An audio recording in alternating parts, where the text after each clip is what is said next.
नमस्कार। आपको अपनी स्क्रीन पर एक बोतल दिखाई दे रही होगी। आज इस बोतल में मैंने पानी भर रखा है बिल्कुल ऊपर तक, और इस पानी में मैंने एक छोटी सी कांच की होम्योपैथिक की शीशी डाल रखी है।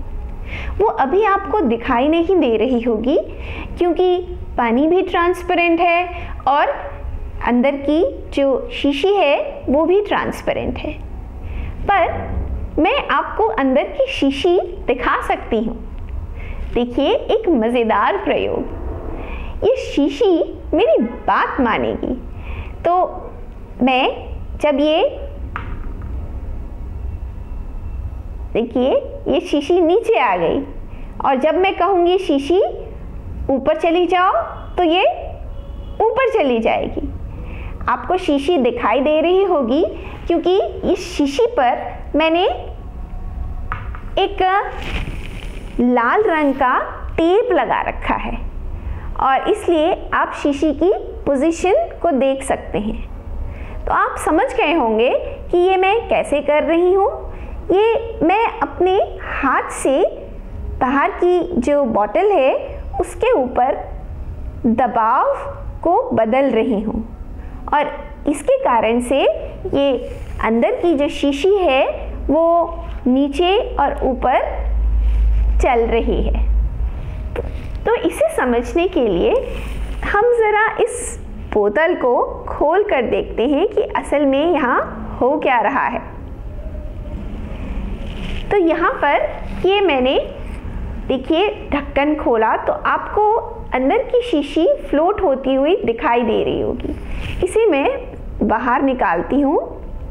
तो देखिए, ये मैंने इसे बाहर निकाला।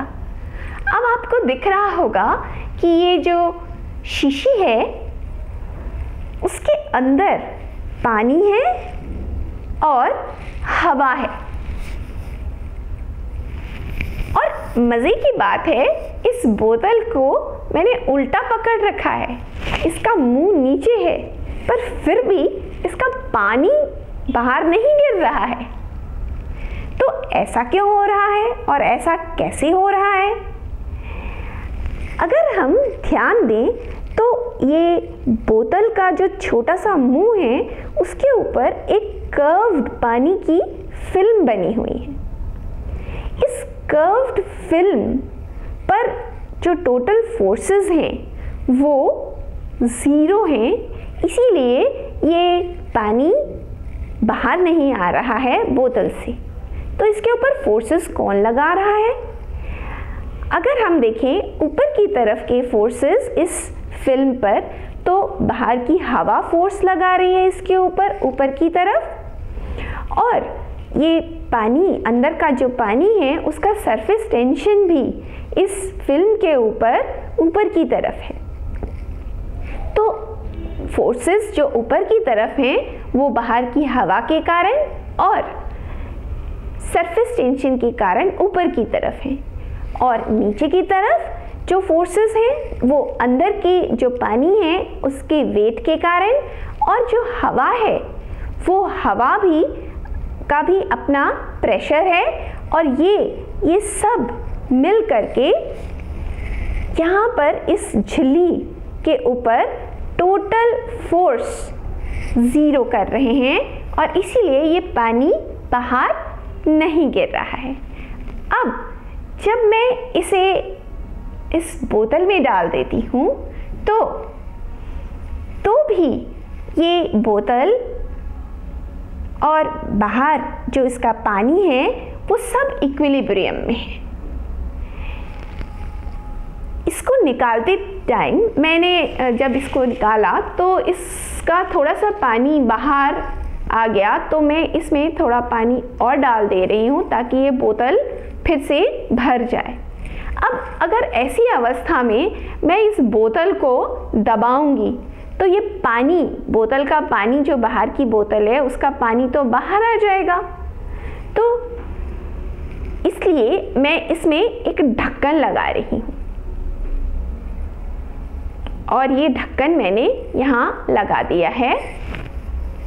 अब अगर मैं इसे दबाऊंगी तो पानी जैसे बाहर पहले आने की कोशिश कर रहा था वैसे ही अभी भी ये बाहर आने की कोशिश करेगा, पर अब तो ऊपर ढक्कन है तो वो पानी बाहर आ नहीं सकेगा, और जो पानी है जो ऊपर आने की कोशिश करेगा वो इस ढक्कन के ऊपर की तरफ फोर्स लगाएगा।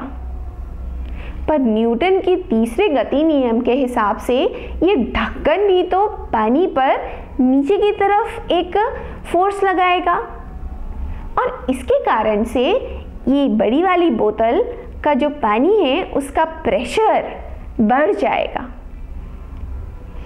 और जो अंदर की जो शीशी है उसके मुंह पर जो इक्विलिब्रियम है वो डिस्टर्ब हो जाएगा, और बाहर का पानी इस शीशी के अंदर घुस जाएगा। शीशी भारी हो जाएगी और वो नीचे आने लगेगी। तो देखिए ये शीशी नीचे आने लग गई, और ये अब यहाँ नीचे आके फिर से रुक गई है। तो ये यहाँ आके क्यों रुक गई, नीचे आके क्यों रुक गई? क्योंकि यहाँ पर जो बाहर का जो पानी है उसका प्रेशर ऊपर के पानी के प्रेशर से ज़्यादा है, तो ये नीचे वहाँ आके ठहरना चाहती है बोतल, जहाँ पर फिर से उसके मुंह पर एक इक्विलिब्रियम स्थापित हो जाएगा। जब बोतल के अंदर की जो छोटी वाली बोतल है जिसे हम शीशी कह रहे हैं, उसके अंदर जब पानी घुस जाएगा तो अंदर से पानी का और ये जो अंदर की हवा है जो और दब भी गई है पानी अंदर घुसने से, उसके कारण से पानी का प्रेशर अंदर से मुंह पर बढ़ गया है, और इक्विलिब्रियम में रहने के लिए इसे बाहर के पानी का प्रेशर भी उतना ही होना चाहिए जितना कि अंदर से है, और इसलिए वो शीशी नीचे आ जाती है। धन्यवाद।